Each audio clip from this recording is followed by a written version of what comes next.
Okay, thank you very much. So I have three good news for you. First, we will finish on time. Second, it's not going to be a commercial presentation at all. And the third one is that it's going to be, I think, enriching for your business. One secret, the content of this session was not designed for you, but for us initially. As a payment company, we don't know what we don't know. So what we do is that we continuously do research with the retailer, with the merchants. We interview a lot of decision makers in order to know what they expect for the future. That particular investigation we did was an interview to 16 top retailers in the world. So inside you have Vente Privée, Inditex, but also people like Netflix, etc. We interviewed their CFO and payment manager in order to know the impact in the future of payment in their overall business model. So this is the conclusion we are going to present to you.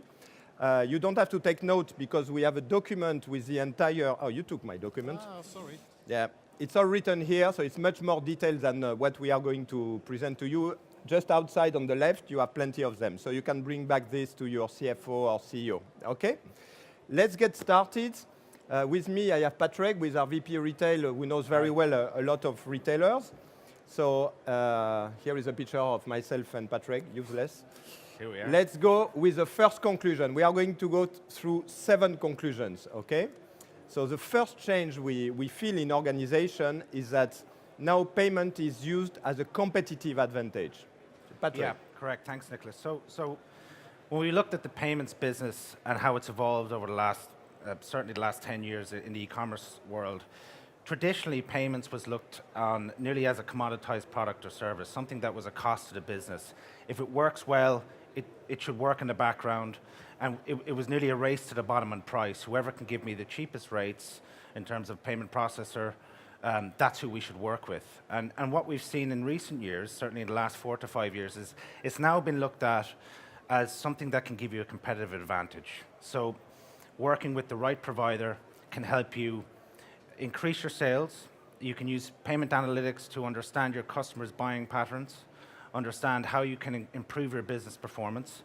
And in the last, certainly the last 5 years, we've seen the emergence of specific payment managers in businesses to help improve the overall consumer experience, because that's key. It's ensuring that the customer, when they visit your website for the first time, have a good, enchanting, as we say, experience. And the report that we ran with Edgar Dunn looks at different ways that we can do that and the different habits that payment managers and payment leaders in successful e-commerce companies are doing on a daily basis.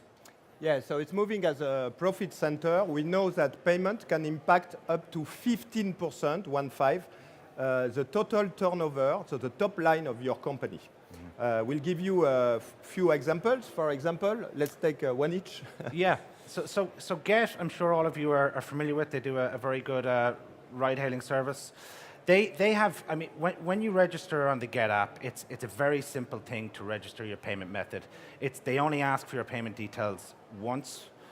So they use a tokenized or encrypted solution to ensure that next time you want to hail a cab, you're not having to enter your CVV number or any security details or confirmation details. So Get are a very good example of a company that do payments very, very well. In addition to having your card details stored, even if you don't hail a cab using Get, if you hop into a cab in the street and you don't have the cash to pay for it, if your driver is a Get driver, you can open your app and you can pay him using the Get app even though you haven't hailed a cab using Get. So it's a different way that they've looked at increasing their business using payments functionality, because if they didn't have that service, they wouldn't be able to get that custom. So they're even able to capitalize on customers that hail cabs on the street. Another example is Booking.com, very famous. Why do you book on Booking.com? Because until the last minute you can cancel, right? That's the reason everybody is using Booking.com. Well, this is a payment problem. And it was made possible thanks to some payment solutions that are very complex, in fact. But that's an example of using payment technology in order to attract more customers. Another one you're familiar with? Yeah, World Duty Free. So World Duty Free are a subsidiary, the UK subsidiary of Dufry, who have 2,200 stores globally in airports. So if you think of the customers that they get, they're from all over the world. And it's important that they provide them with payment methods that are maybe specific to the traveler's country. So recently, World Duty Free launched in their Heathrow and Gatwick stores WeChat Pay and Alipay, which are very popular payment methods in China, and are payment methods that engage the consumer on their mobile phone. Chinese consumers, Chinese customers are very engaged on their mobile phone, so it's important to, I mean, the idea being is why take them away from that? So using WeChat and Alipay, World Duty Free are providing a good experience for the customer and driving sales through those two payment methods and through that channel. Yeah, and for example, when we went to the first meeting long time ago with World Duty Free, around the table, you had the marketing manager, you had the CFO, you had the manager of all the stores. It was not about a finance function. They were looking for more profit out of this discussion. Exactly. Second trend, evolving role of the payment managers. Yeah, and that brings us, it's a good segue into this point. So traditionally the payment structure was, payments was a function that was owned by finance, it was owned by IT, maybe treasury were involved as well. And now the evolving role is that you have a specific payments function, which the other teams that I just mentioned, treasury, finance, IT, feed into and are stakeholders and contributors to. But the payments function is managed by a team, a specific team that, some businesses, some big online retailers have tens. I mean, one retailer that we spoke with have over 125 staff that focus on payments and how to improve them. So that's how the new structure, the Treasury, Finance, IT feed into this new structure and are all stakeholders in the payments space. Yeah, I think I've been in the industry over 10 years. Usually it was always reporting to finance. Now you have half of the merchant, it reports to sales, actually. So there was a shift that is very interesting. We even have a client where they have a chief payment officer. So it's a C-level function to manage the payment. Yeah. Next trend, growth hacking technology investigation. Yeah, so growth hacking technology is the concept of, there's the old saying, if it's not broken, why fix it? But it's always, hacking technology is looking at always new way to do things. So an example of that would be in the online space is A/B testing. So before you decide to launch a new product or make changes to your website, it's tested out on a certain number of customers first, on a certain demographic. And it could be simple things like, Treaty Secure can often be can be seen as something that it provides friction in the buying pattern. But many of our retailers are launching it in certain countries first, testing it out there first and seeing what the uptake is. And also, if you're making changes to your checkout page, to your payments page, is to maybe make specific changes that are only offered to certain countries and see if that has any effect on your authorization uplift and the car conversion. Yeah, you have, for example, here you will see you have a lot of testimonials, but one is from Paddy Power Betfair. Imagine for them they have a lot of peak time of activity. We do a lot in the sport gaming industry. Yeah. Imagine that during the World Cup, during the final, this is their Black Friday. It cannot fail during 1 hour and a half because people are doing betting in this game. So you cannot implement a new technology. You want to research things, but you cannot launch it like that. So they will do one strategy with 5% of the consumers and 95% with a traditional strategy, and then after they will compare the result in order to implement. Yeah, and another thing Paddy Power do as well is they sometimes shift their business, so it's either domestic payment processing where they would sell from their UK entity, across Europe, or they could leverage an entity that they have in a certain country to sell to local customers there to see if that might have an influence or if they can get an uptick in their authorization rates. So there's different ways that you can help increase the payment success rates. Yeah. Next trend, building open relationship with payment partner. The relationship we could feel it changed quite a lot. No, it's much more, let's say, much more open. Yeah. Investigation mode. Exactly, and 5-6 years ago, you would have been working with payment processors that would have been looking for exclusivity in agreements, right? So they would say to you, I want you to give us all our volume, all your card processing volume, all your business online. Whereas now it's a much more open structure. Companies want to work, retailers want to work with payment providers that are able to provide value to their business, maybe in specific countries. You could work with one gateway provider that connects to multiple different acquirers. And the idea being is, coming out of that is potentially smart routing, where you want to route a transaction as a retailer through the channel that gives you the best possible chance of an authorization success. So if it's going to be, for example, a customer that presents a Barclaycard issued card, maybe routing that transaction through Barclaycard as an acquirer, as a payment processor, is potentially the best route for you to get to maximize authorization rates. Yeah. We also noticed that we used to have one-off relationships. So you would sign a contract, and during 3 years, it was business as usual. Nowadays, it's weekly calls. You know, imagine we have clients with 150 staff in their payment department. They are always investigating, and we have to answer to them all the time. They will come. Last Monday, I was on a call and was saying, look, we don't know what's happening in France, but between 1 o'clock and 2 o'clock in the morning, all the cards are declined. We have to investigate this kind of thing on a very granular way. If you speak about Inditex, for example, you know, Zara, etc., they announced recently that in 12 months, there will be no country in the world where they don't sell online.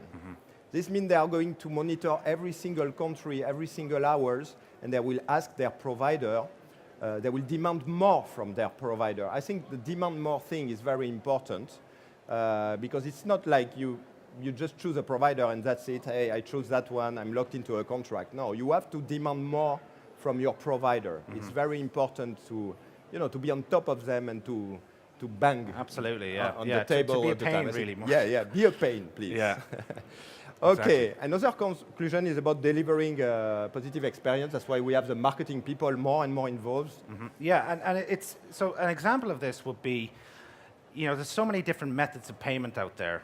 Okay, so I mean, Visa, MasterCard is a very well-known one, but if you're selling to the Netherlands, for example, Ideal makes up 70% of all e-commerce transactions, roughly 70% of all e-commerce transactions in the Netherlands. In Portugal, you have to process multi-banco, not Visa, MasterCard. In Sweden, in the Nordics, Klarna's the big thing. So it's important to offer those type of methods of payment to improve your customer experience.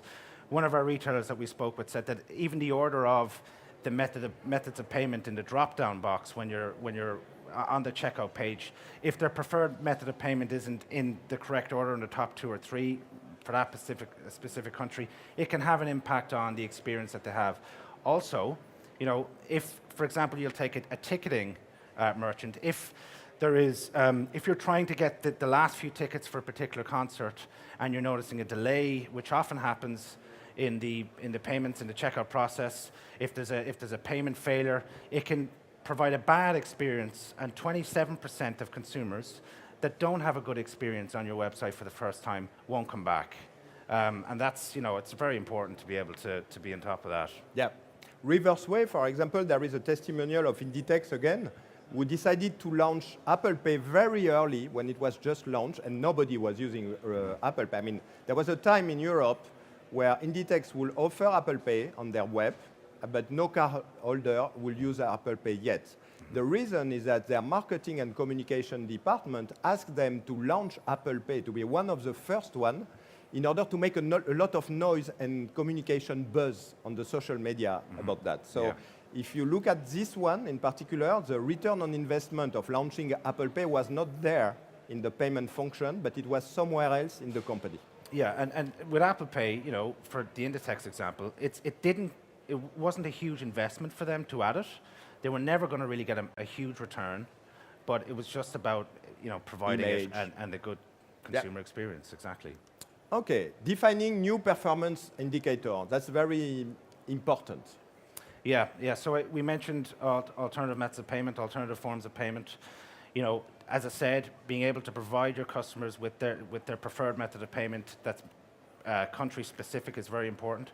You look at authorization rates. So we talked about routing a transaction, smart routing. So routing a transaction through the best route where you know that you'll optimize your authorization rates. Companies looking at that more and more today. If you think of the online digital companies, you'll take Netflix, for example, where their volume is recurring, right? So they bill their customers on a monthly basis. And they want to ensure that each month they get a successful transaction against your card. And there's different ways that they can do that. So, for example, sometimes if I lose my card and they try to bill that card, I cancel it, they try to bill that card, they may get a decline. Well, what Netflix do is they actually use a product called Account Updater to update. They work with the schemes, with their payment processor, who work with Visa and MasterCard, to automatically update the card details so that the the recurring billing can continue as normal, and they don't have to reach out to their customer. So that 1, 2, 3% of increase in authorization rates can make a big difference to their bottom line, right? It's a big revenue earner. You look at fraud and chargeback rates. Working with the right provider can help you keep your fraud rates, your chargeback rates down to a minimum, which can be a big cost for your business. I think there's different ways that you can do that now. Previously, Treaty Secure was a big thing. What companies are doing now is they're doing dynamic Treaty Secure. They're using fraud checks in the background that work seamlessly to check the customer's card to make sure that there hasn't been any fraudulent transaction on a particular card before. And using various different variables, they then decide, depending on maybe a score, whether they're going to make a Treaty Secure call and verify the transaction using Treaty Secure. So that's a flexible option for you to help keep your fraud and chargeback rates down, and your payment providers should be able to help you with that. I think the financial piece is important as well.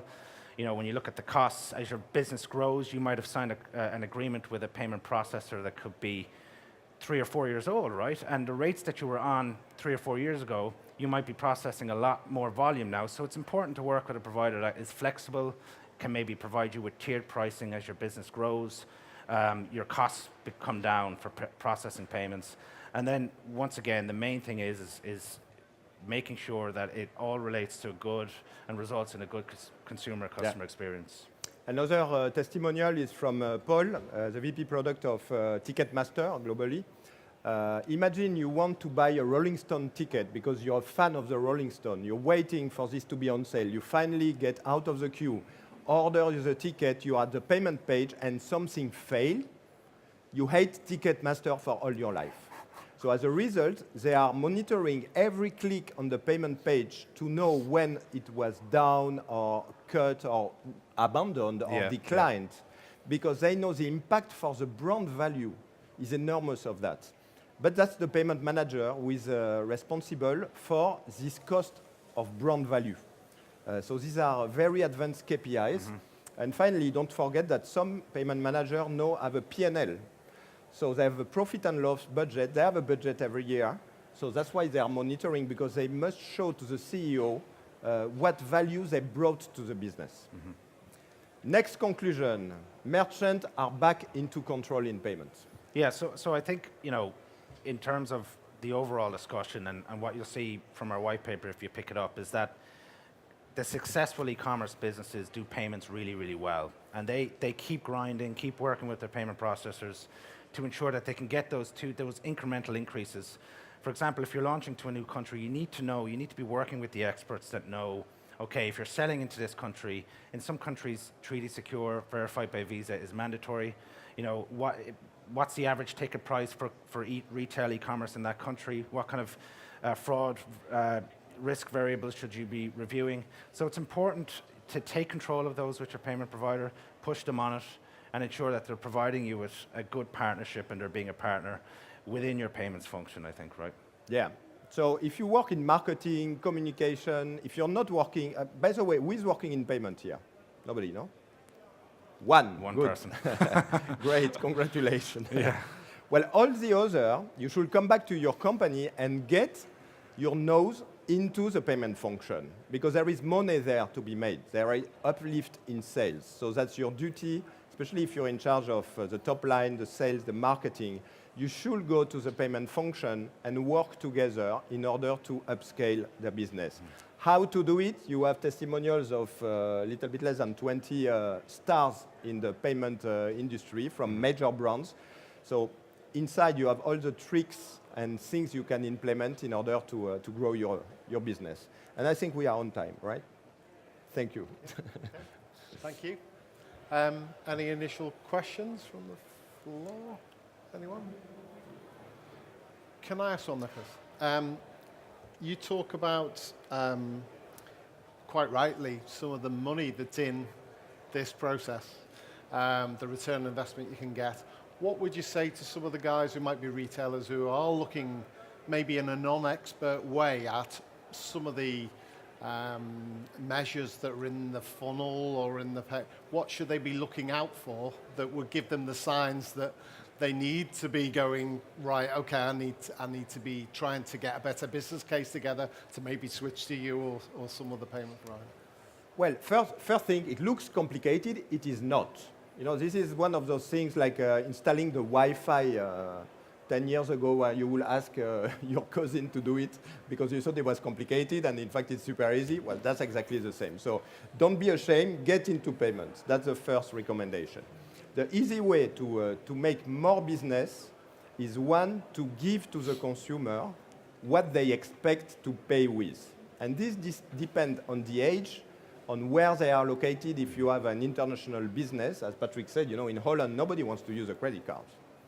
In Germany, nobody wants to use a credit card. They want to pay after. You had Klarna, as a matter of fact, speaking a little bit earlier.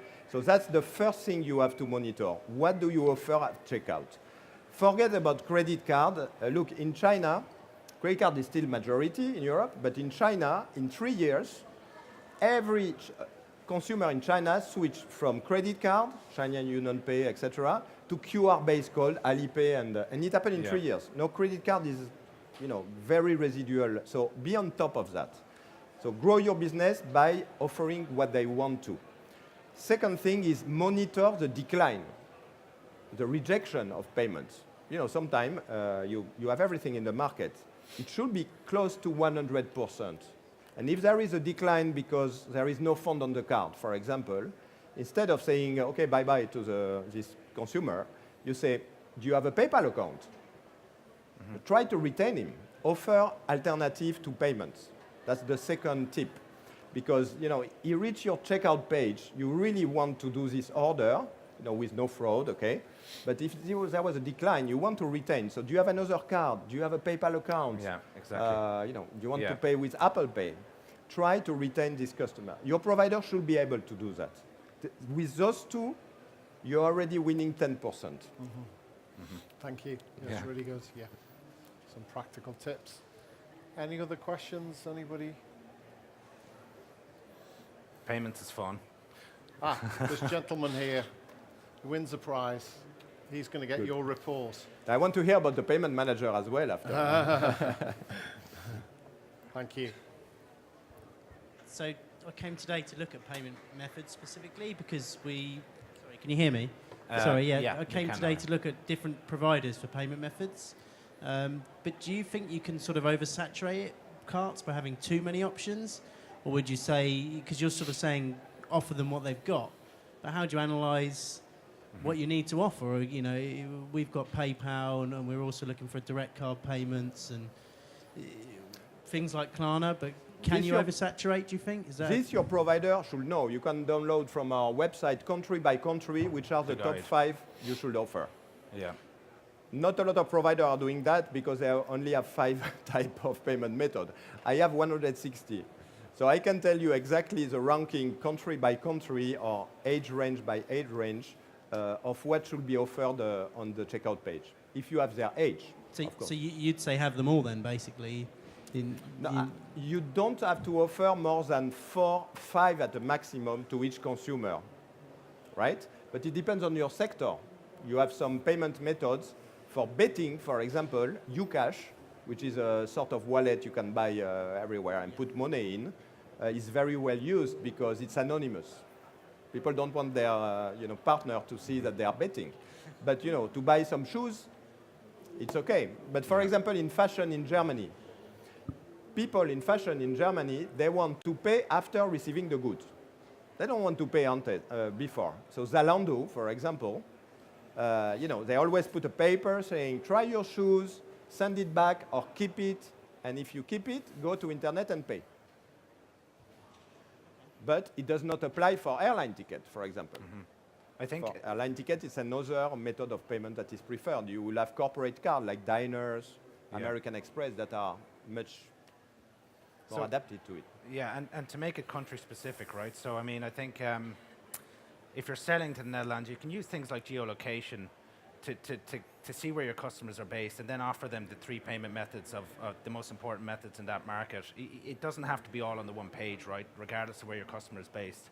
Your payment processor should be able to help you with ensuring that only the relevant payment methods are displayed on the checkout page. Because, I mean, giving too much options and too much choice is a problem as well. It can be Yeah, it can scare them off, right? That's kind of the other way, isn't it? You can go Yeah. too far with that. and then Exactly. they don't know what to pay with, so they don't pay at all. Yeah, because there is lots of choice out there now. So You know, we have a client, they only show 3.